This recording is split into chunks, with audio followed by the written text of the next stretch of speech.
الحمد للہ رب العالمین والصلاة والسلام علی سید الانبیاء والمرسلین اما بعد فاعوذ باللہ من الشیطان الرجیم بسم اللہ الرحمن الرحیم لن ینال اللہ لحومها ولا دماؤها ولکن ینالہ التقوی منکم کذالک سخرها لکم لتکبروا اللہ علی ما ہداکم وبشر المحسنین۔ صدق اللہ مولانا العظیم وصدق رسولہ النبی الامی الکریم ونحن علی ذلک من الشاہدین والشاکرین والحمد للہ رب العالمین۔ معزز حاضرین و ناظرین و سامعین، اللہ رب العزت کا بے حد و بے حساب لطف و کرم اور فضل و احسان ہے کہ ہم 9 ذی الحجہ یعنی یوم عرفہ 1446 ہجری جمعۃ المبارک کے دن نماز جمعہ کی ادائیگی کے لیے اللہ کے گھر میں جمع ہوئے۔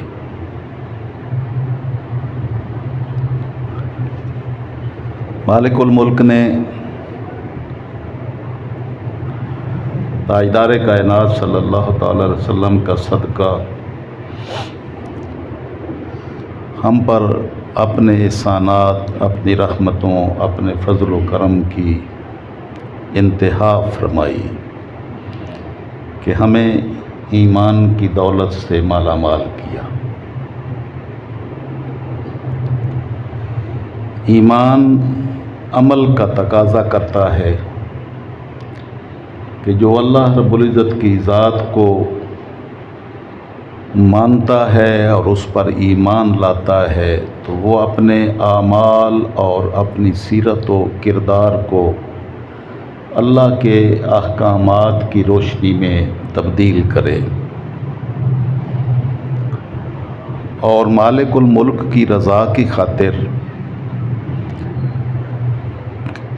جان، مال، عزت، آبرو کسی شے کی قربانی سے بھی دریغ نہ کرے۔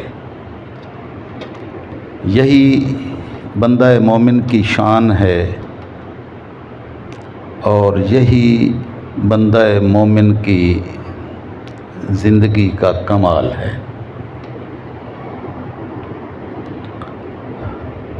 پچھلے خطبہ جمعۃ المبارک میں نے سیدنا ابراہیم خلیل اللہ جد الانبیاء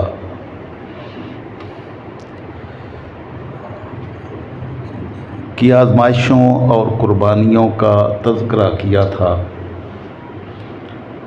اور آپ نے اور آپ کے پورے خانوادہ نے جس طرح اللہ رب العزت کی رضا کی خاطر اس کے ہر حکم کی تعمیل کی، یہاں تک کہ خلیل اللہ نے اپنے شہزادے حضرت اسماعیل علیہ السلام کو ان کی رضا کے ساتھ اللہ کے حکم کی تعمیل میں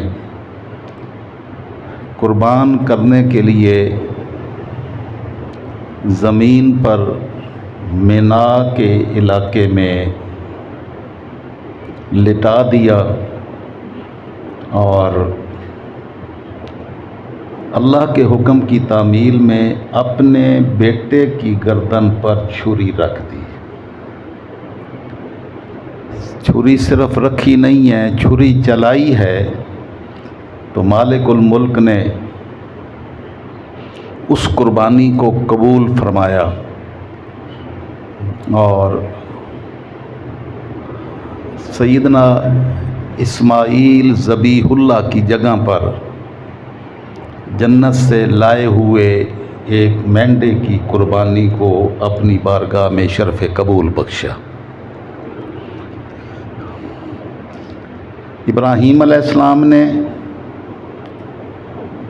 قربانی کر دی، اسماعیل علیہ السلام نے اپنی قربانی دے دی، لیکن مالک الملک نے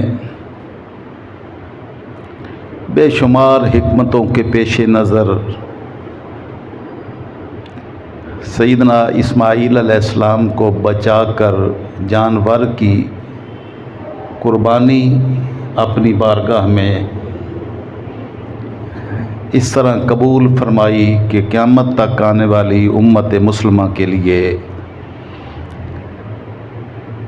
اس قربانی کا کرنا ایمان کا تقاضا قرار دے دیا۔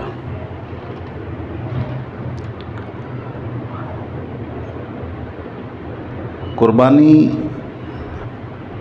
دور جاہلیت میں کافر لوگ بھی کرتے تھے، لیکن وہ اللہ کی رضا کی خاطر نہیں بلکہ اپنے بتوں کو راضی کرنے کی خاطر کیا کرتے تھے۔ چنانچہ ان کا طریقہ کار یہ تھا کہ وہ قربانی کا جانور ذبح کرتے، اس کا خون بیت اللہ شریف کی دیواروں پر ملتے اور گوشت اپنے بتوں کے تھانوں پر جا رکھتے۔ تو اللہ رب العزت نے ان کے اس کردار کو رد فرمایا اور اعلان فرمایا کہ لن ینال اللہ لحومھا، ان قربانی کے جانوروں کا گوشت اللہ کے پاس نہیں پہنچتا، نہ ہی اللہ کو اس کی ضرورت ہے، اور جو تم خون ملتے ہو اور بیت اللہ کی دیواروں کو گندا کرتے ہو تو اللہ کو اس خون کی بھی کوئی ضرورت نہیں ہے۔ خون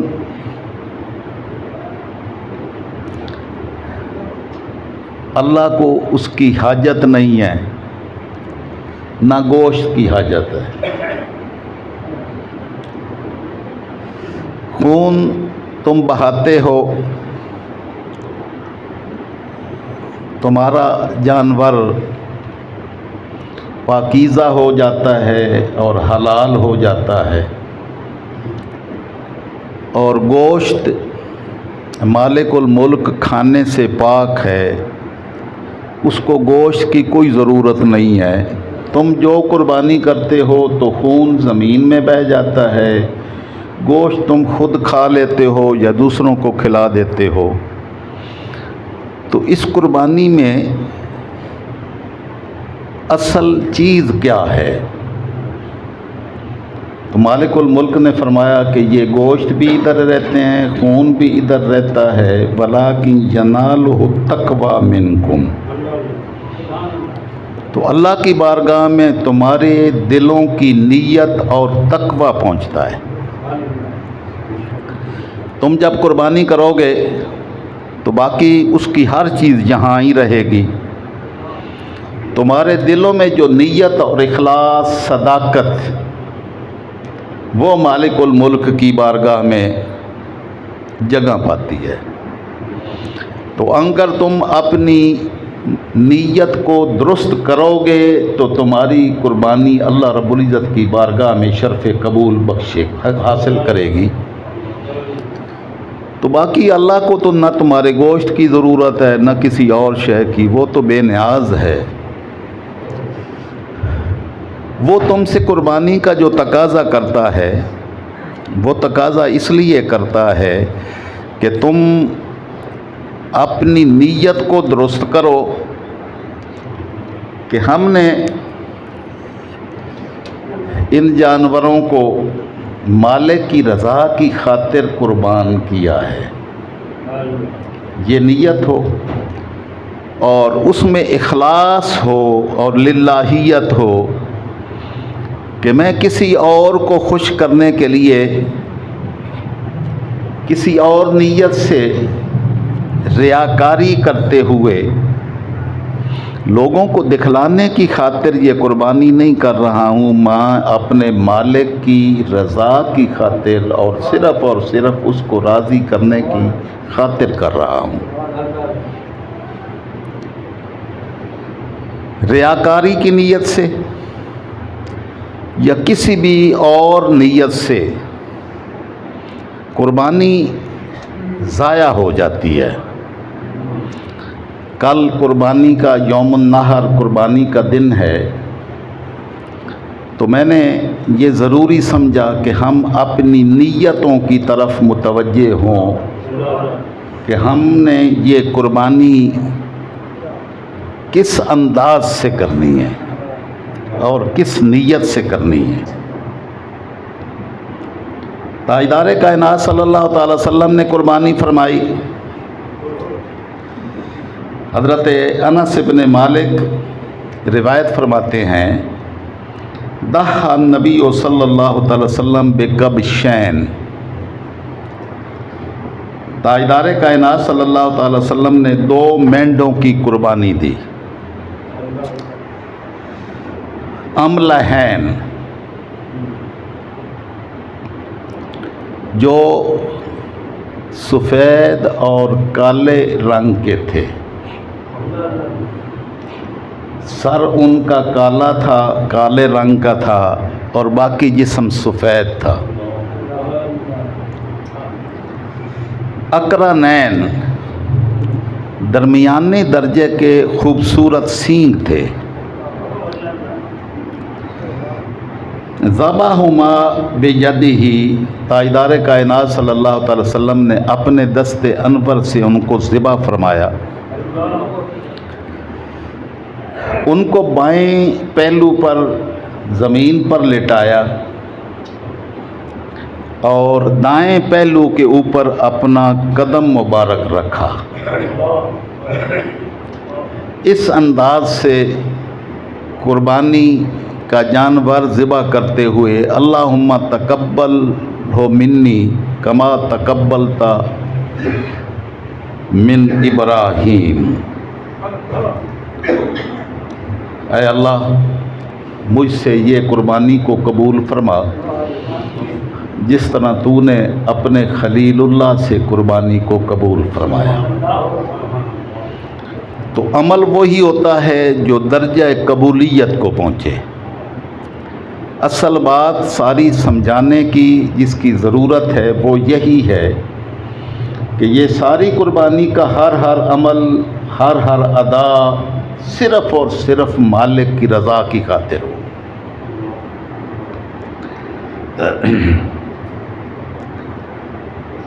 حضرت عبداللہ ابن عمر رضی اللہ تعالی عنہ نبی اکرم صلی اللہ تعالی علیہ وسلم سے روایت فرماتے ہیں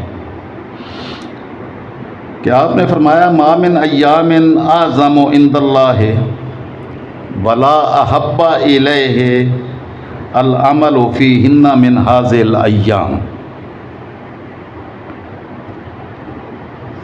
اللہ رب العزت کی بارگاہ میں دنوں میں سب سے بڑی عظمتوں والے دن اور اللہ کی بارگاہ میں سب سے زیادہ پسندیدہ دن جس میں عمل اللہ کی بارگاہ میں قبول ہوتا ہے، یہ 10 دنوں سے زیادہ کوئی زیادہ عظمتوں والا دن نہیں ہے۔ یہ 10 دن جو یکم ذی الحج سے لے کر یوم النحر تک، یہ 10 ایام مالک الملک نے جو مومنین کو دیے ہیں، تو اللہ کریم نے اپنے مومن بندوں کی بخشش کا اور ان کے گناہوں کی مغفرت کا سامان پیدا فرمایا ہے۔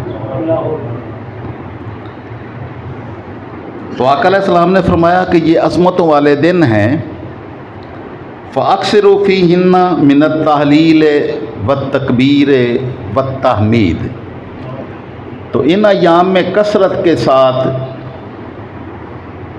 لا الہ الا اللہ، اللہ اکبر اور سبحان اللہ و بحمدہ سبحان اللہ العظیم، اللہ کی حمد بیان کریں، اللہ کی سبوحیت بیان کریں، اس کے وحدہ لا شریک ہونے کا اعلان کریں اور اس کی عظمت و کبریائی کو بیان کریں۔ تو یہ دن اس لیے وہ تکبیرات ہیں کہ ہر بندہ مومن کی زبان سے اللہ اکبر کے کلمات نکلیں کہ اللہ کی ذات سب سے بڑی، اللہ سب سے بڑا ہے۔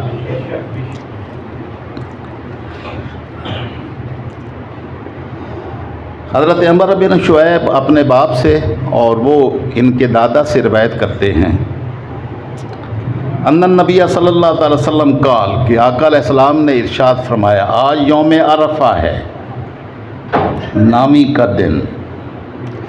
کئی لوگوں کو یہ غلط فہمی ہوئی ہے، اس کو دو چار جملوں میں ذرا درست کر دوں۔ کل یوم عرفہ تھا مکہ مکرمہ میں، نامی کا دن۔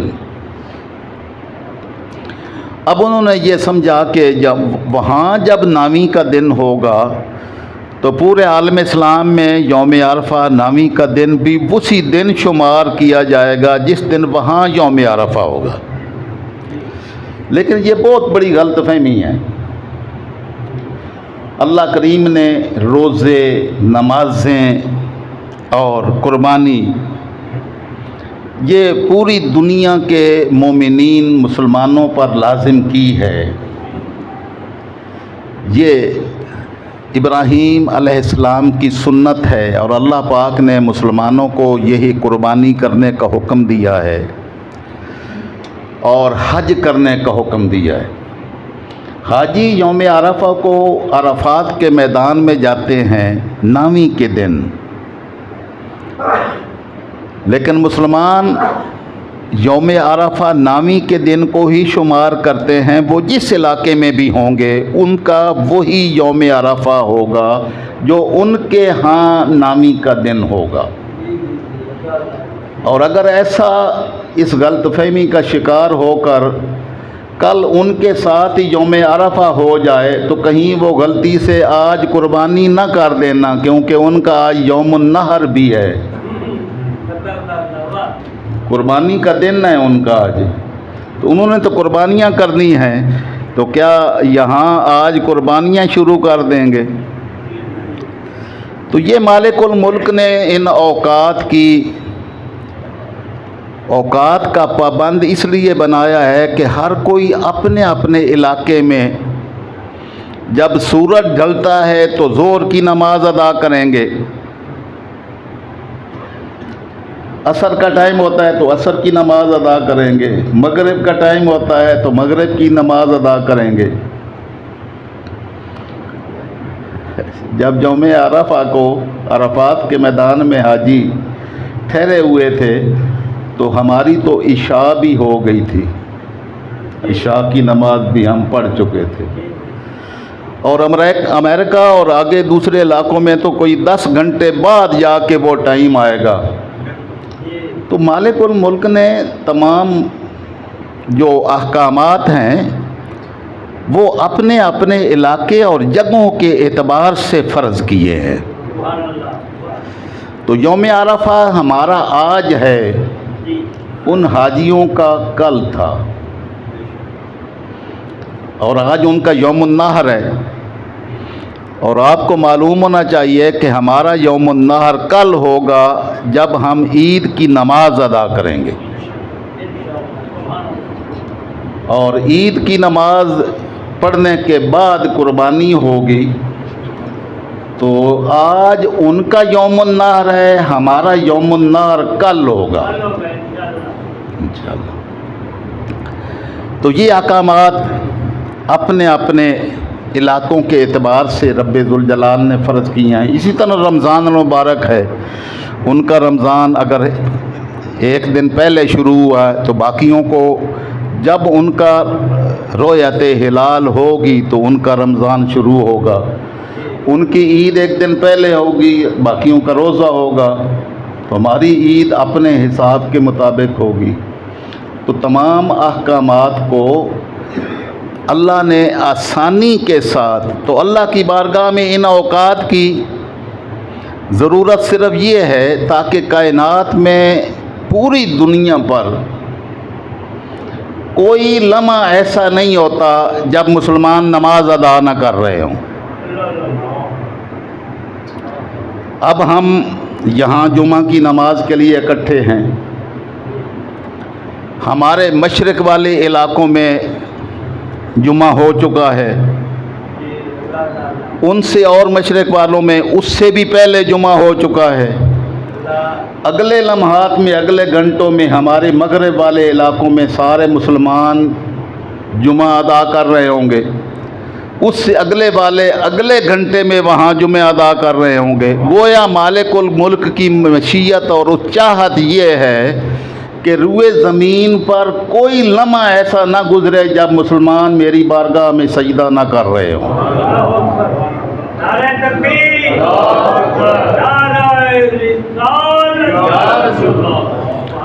اس لیے مالک الملک نے یہ احکامات ہر علاقے والوں کو اپنے اپنے حساب کے مطابق دیے۔ آج تو ترقی ہو گئی ہے، ہم اس جدید دور میں سانس لے رہے ہیں اور ہمیں ایک لمحے میں پتہ چل جاتا ہے کہ مکہ مکرمہ میں کیا ہو رہا ہے، امریکہ میں کیا ہو رہا ہے۔ لیکن جب تاجدار کائنات صلی اللہ علیہ وسلم تشریف لائے تھے تو اس وقت مکہ مکرمہ میں عید ہو رہی ہے، یہ تو اہل مدینہ کو بھی پتہ نہیں چلتا تھا۔ رمضان شروع ہوا ہے یا نہیں ہوا ہے تو وہاں تو خبر کا کوئی ذریعہ ہی نہیں تھا۔ تو اس لیے اس غلط فہمی کی کوئی ضرورت نہیں ہے۔ مالک الملک نے اپنے بندوں کے دلوں کے احوال کو دیکھنا ہے کہ اس نے یہ عمل کس کی رضا کی خاطر کیا ہے۔ تو اصل ساری بات جو ہے وہ دل کی اصلاح ہے، اپنے من کی اصلاح ہے۔ تو تاجدار کائنات صلی اللہ تعالی وسلم نے فرمایا خیر دعا یوم عرفہ، ساری دعاؤں سے بہترین دعا وہ ہے جو عرفات کے میدان میں حاجی یوم عرفہ کو مانگتے ہیں۔ وخیر ما قلت انا والنبیون من قبلی، اور بہترین ارشاد جو میں نے فرمایا، آقا علیہ السلام نے فرمایا، جو میں نے ارشاد فرمایا اور مجھ سے پہلے سارے نبیوں نے جو دعا مانگی وہ دعا یہ تھی لا الہ الا اللہ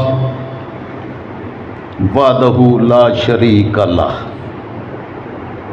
لہ الملک ولہ الحمد وہو علی کل شیء قدیر۔ اللہ رب العزت کی عظمت و کبریائی بیان کی ہے، اس کے بعد لا شریک ہونے کا اعلان کیا ہے، ساری ملکیتیں بادشاہتیں اسی کی ذات کے لیے ہیں، اس کا اقرار کیا ہے، ساری تعریفیں اسی ذات رب ذوالجلال کے لیے ہیں جس نے یہ ساری کائنات بھی پیدا کی ہے، ہمیں بھی پیدا کیا ہے اور ہمیں اپنی بندگی کی توفیق بھی عطا کی ہے، اور وہ ہر شے پر قادر ہے۔ بندوں کو اپنی عبادت کا حکم دیا ہے، کیونکہ بندے کی یہاں وجود میں آنے کی بنیاد ہی بندگی ہے۔ وما خلقت الجن والانس الا لیعبدون، میں نے جن و انس کو صرف اپنی عبادت کی خاطر پیدا کیا ہے کہ وہ میری بات مان کر عمل کریں۔ جو لوگ ایک ہی عمل کریں لیکن یہ نیت کا فطور ہو، نیت مالک کی رضا کی نہ ہو، صداقت و اخلاص کے ساتھ اس کا یہ عمل نہ ہو تو مالک الملک کی بارگاہ میں قبول نہیں ہوتا۔ کافر بھی کوئی اچھا کام کرتا ہے یہاں دنیا میں لیکن مالک کی رضا کی خاطر نہیں کرتا تو مالک الملک اس کو صلہ دیتا ہے، یہاں دنیا میں ہی دیتا ہے، آخرت میں اس کے اس عمل کا کوئی جزا بدلہ نہیں ہوگا۔ مومن بھی اگر آخرت میں مالک الملک کی جزا کی خاطر اور اس کی رضا کی خاطر اپنے اعمال کرے گا تو آخرت میں اس کا انجام مالک کی رضا کی صورت میں نکلے گا، لیکن اگر دنیا کو دکھلانے کی خاطر اس نے کوئی اعمال کیے تو وہ سارے ریاکاری کے دور ریاکاری کی وجہ سے سب کے سب اڑا دیے جائیں گے۔ اور کون شخص عقل مند ہو سکتا ہے جو اپنی نیت کے اخلاص کو ختم کر کے لوگوں کو دکھانے کی خاطر اپنی آخرت برباد کر لے؟ اس لیے لوگوں کو دکھانے کی ضرورت نہیں ہے، اپنا ہر عمل اپنے مالک کی رضا کی خاطر کریں۔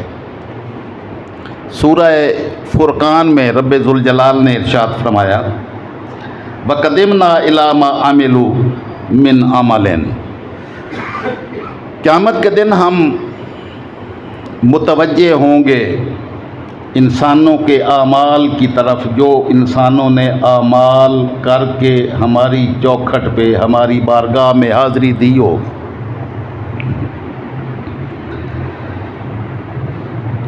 فجعلناہ ہباء منثورا، جنہوں نے ہماری رضا کو چھوڑ کر کسی اور مقصد کی خاطر اعمال کیے تھے، اس میں قربانی بھی ہے، اس میں نمازیں بھی ہیں، اس میں روزے بھی ہیں، اس میں سارے انفاق بھی ہیں، جتنے اعمال اچھے اس نے کیے ہوں گے، مالک الملک کی بارگاہ میں قبولیت صرف ان کو ملے گی جو اس کی رضا کی خاطر کیے گئے۔ اور باقی کے بارے میں فرمایا کہ ہم ان کے اعمال کو، کیونکہ ہمیں ان کے اعمال کی ضرورت ہی کوئی نہیں ہے، ہمیں تو ان کے دلوں کے اور نیت کے اخلاص اور صداقت کی ضرورت ہے۔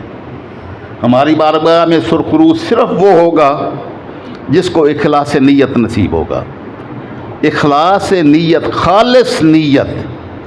اور آقا علیہ السلام نے فرمایا انما الاعمال بالنیات، اعمال کا مدار نیتوں پر ہوتا ہے، تو اپنی نیت کی اصلاح کریں، اور نیت درست ہوگی تو عمل تھوڑا بھی ہوگا تو وہ رب ذوالجلال کی بارگاہ میں قبول ہوگا۔ نعرہ تکبیر، نعرہ رسالت، نعرہ حیدری، نعرہ تحقیق، نعرہ غوث۔ سیدنا ابو قتادہ رضی اللہ تعالیٰ عنہ روایت فرماتے ہیں قال رسول اللہ صلی اللہ تعالی وسلم، مسلم شریف کی یہ حدیث ہے، صیام یوم عرفہ، عرفہ کے دن کے روزہ رکھنا۔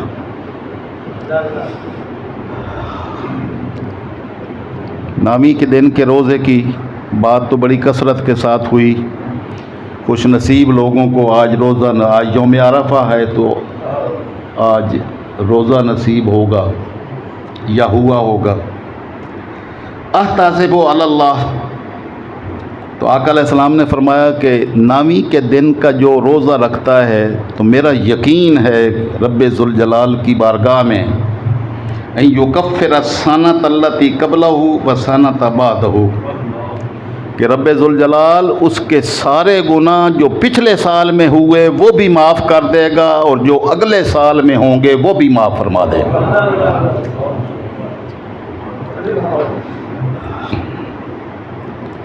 اور سیدنا ابو ہریرہ رضی اللہ تعالیٰ عنہ روایت فرماتے ہیں من کان لہ سعۃ ولم یضحی، آقا علیہ السلام نے فرمایا جس کو وسعت تھی قربانی دینے کی، وسعت تھی لیکن اس نے قربانی نہیں دی۔ اخلاص نیت تو پہلے میں نے آپ کو بیان کیا کہ جب تک اخلاص نیت اور اللہ کی رضا کی خاطر قربانی نہیں ہوگی تو قربانی قبول نہیں ہوگی۔ اس لیے باقی کوئی شے اپنے من میں، اپنی نیت میں، اپنے ظاہر و باطن میں مت رکھیں، صرف ایک ہی بات کہ میری کل ان صلاتی و نسکی و محیایا و مماتی للہ رب العالمین. اللہ نے اپنے محبوب کو فرمایا اور آقا علیہ الصلوۃ والسلام یہ دعا پڑھ یہ کلمات یہ آیہ مبارکہ تلاوت کرتے قربانی کرتے ہوئے. تو آقا علیہ الصلوۃ والسلام کو حکم دیا گیا کہ آپ کہہ دیں ان صلاتی و نسکی، میری نماز بھی اور میرے روزے بھی، و محیایا و مماتی، میرا زندہ رہنا اور میرا وصال فرمانا، للہ رب العالمین، سب کچھ رب ذوالجلال کی خاطر ہے، اللہ کی رضا کی خاطر ہے. تو مومن کی ساری زندگی، دنیا کی زندگی، آخرت کی زندگی، ساری کی ساری زندگی اور ہر سانس رب ذوالجلال کی رضا کی خاطر ہوتا ہے. بذالک امرت، مجھے اسی کا حکم دیا گیا ہے، وانا اول المسلمین، اور میں سب سے پہلا اسلام لانے والا ہوں. یہ تاجدار کائنات صلی اللہ تعالی وسلم کو اللہ نے فرمایا کہ آپ یہ دعا کریں کہ میں پہلا مسلمان ہوں. تو اس کا مطلب ہے کہ کائنات کی کوئی شے تاجدار کائنات سے پہلے نہیں تھی. پہلا اللہ کی حمد و کبریائی اور اللہ کی عظمت اور اس کی شان، اس کی حمد، اس کی ثنا بیان کرنے والے سب سے پہلے تاجدار کائنات صلی اللہ علیہ وسلم ہیں. انہی کی خاطر ساری کائنات کو پیدا کیا گیا. دوسری جگہ سورہ کوثر میں فرمایا انا اعطیناک الکوثر، اے میرے محبوب صلی اللہ علیہ وسلم، ہم نے آپ کو ہر شے کی کثرت عطا فرمائی، ہر شے کی کثرت. فصلی لربک، اپنے رب کی خاطر نماز ادا کریں، ونحر، اور قربانی دیں. علماء نے اس آیت مبارکہ کے ان کلمات سے یہ استنباط کیا اور اخذ کیا کہ عید کی نماز پہلے ہے، بعد میں قربانی ہے. کیونکہ اللہ نے فرمایا فصلی لربک، اپنے رب کی خاطر اس کی بارگاہ میں پہلے نماز ادا کریں، ونحر، اور پھر قربانی دیں. تو قربانی صرف اللہ رب العزت کی بارگاہ میں وہی قبول ہوتی ہے جو نماز کی ادائیگی کے بعد ہو. پہلے قربانی کی ہوئی وہ گوشت ہوتا ہے جو حلال طریقے سے ہونے کی وجہ سے کھانا تو جائز ہے، لیکن قربانی اس کی نہیں ہے. تاجدار کائنات صلی اللہ تعالی وسلم نے قربانی کو نماز کی ادائیگی کے بعد قرار دیا. اور آقا علیہ الصلوۃ والسلام اپنی قربانی مصلی میں جہاں پر نماز عید پڑھتے، وہاں آقا علیہ السلام لوگوں کے سامنے جو ہے نا وہ اپنی قربانی کرتے، تاکہ لوگوں کو پتہ چلے کہ پہلے نماز ہوتی ہے اور پھر بعد میں قربانی ہوتی ہے. تو تاجدار کائنات صلی اللہ تعالی وسلم نے ساری زندگی قربانیاں کی. آقا علیہ الصلوۃ والسلام قربانی کرتے، قربانی کا خوبصورت جانور خریدتے. سیدنا ابو ہریرہ رضی اللہ تعالیٰ عنہ ارشاد فرماتے ہیں کانا اذا ارادہ ان یضحی اشترى کبشین، کہ آقا علیہ السلام جب قربانی کا ارادہ فرماتے تو 2 مینڈھے آپ خریدتے، عظیمین، بڑے صحت مند، سمینین، موٹے تازے خریدتے،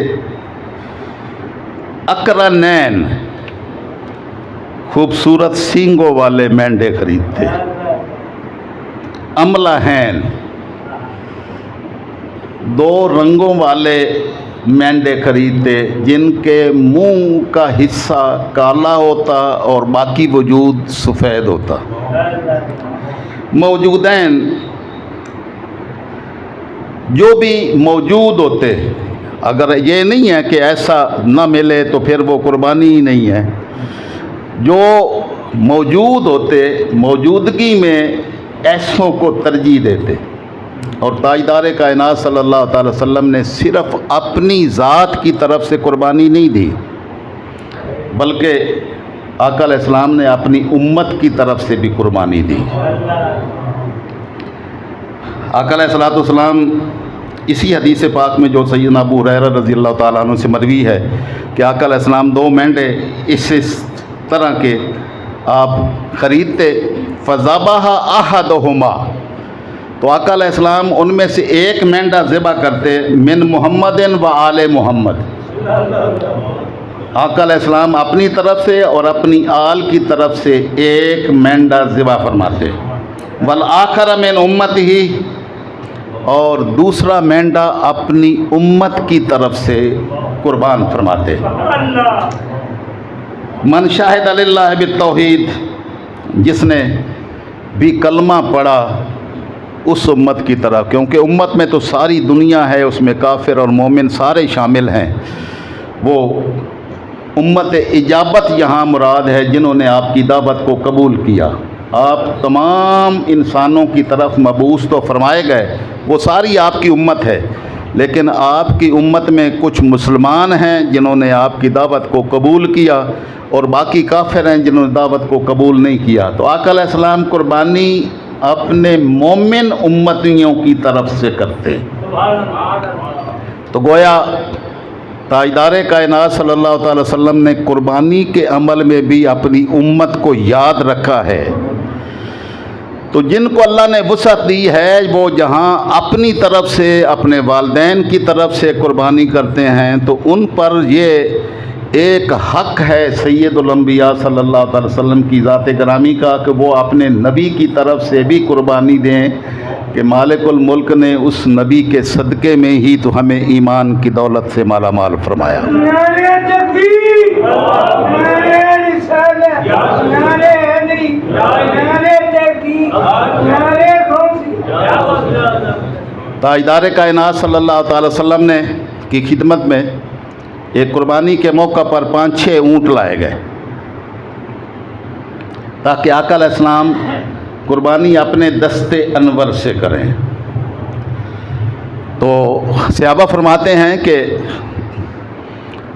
ہمارے جانور تو جو ہے نا وہ بھاگتے ہیں، باندھنا پڑتا ہے، وہ اونٹ جو آقا علیہ السلام کی بارگاہ میں لائے گئے تو ہر اونٹ آگے ہو کر گردن پہلے آقا علیہ السلام کی بارگاہ میں پیش کرتا کہ یا رسول اللہ پہلے مجھے نہر کریں، پہلے مجھے ذبح فرمائیں۔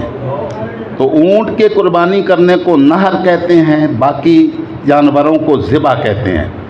تو آقا علیہ السلام یہ صحابہ کرام نے آپ سے عرض کیا، صحابہ کرام کی طرف سے آپ کی بارگاہ میں سوال کیا گیا، یا رسول اللہ صلی اللہ تعالیٰ علیہ وسلم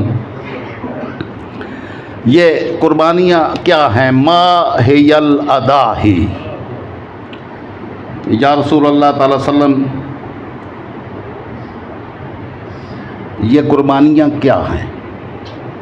تاجدار کائنات صلی اللہ علیہ وسلم نے جواب دیا، قالا سنت ابیکم ابراہیم، یہ تمہارے باپ سیدنا ابراہیم خلیل اللہ کی سنت ہے۔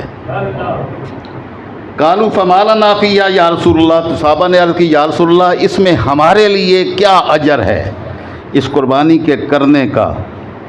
تو تاجدار کائنات صلی اللہ تعالی وسلم نے فرمایا، بکل شعرۃ حسنۃ، اس قربانی کے جسم پر اگنے والے ہر بال کے بدلے میں تمہارے نامہ اعمال میں نیکی لکھی جائے گی۔ قالوا فصوف، عرض کی یا رسول اللہ اون والے جو لیلے دمبے ہیں،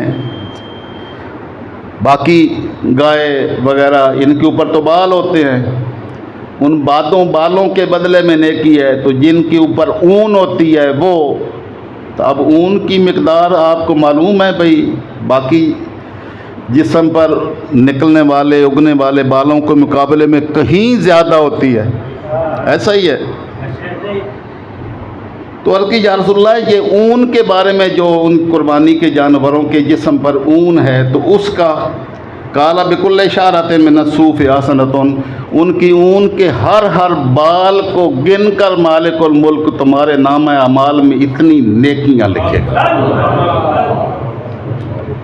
تو تاجدار کائنات صلی اللہ تعالی وسلم نے اس امت کے بخشوانے کے لیے